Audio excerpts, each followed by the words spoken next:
المشرفة. كلمة لطلاب جامعة الكوفة وجامعة الفرات الأوسط القمصان البيضاء، أهلا ومرحبا بكم.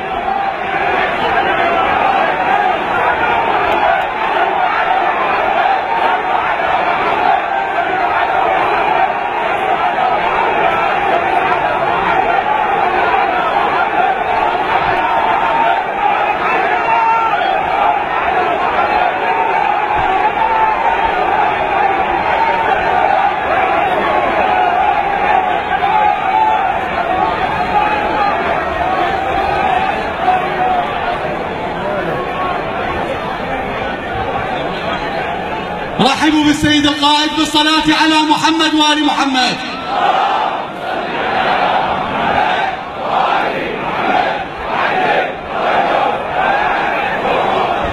بارك الله بكم، بارك الله بكم يا مصلحين، يا أبناء هذا العراق، بارك الله بكم يا أبناء محمد الصدر، بارك الله بكم يا طيبين يا شرفاء.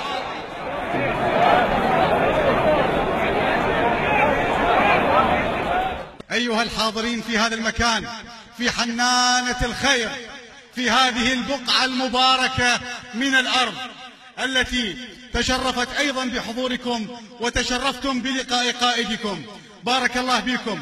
هذه طبعا استنكارات كبيرة من عشائر السودان في العراق وعشائر الهلالية في العراق، يستنكرون هذا التهديد الإرهابي الجبان الذي طال سماحة السيد القائد مقتدى الصدر عزه الله.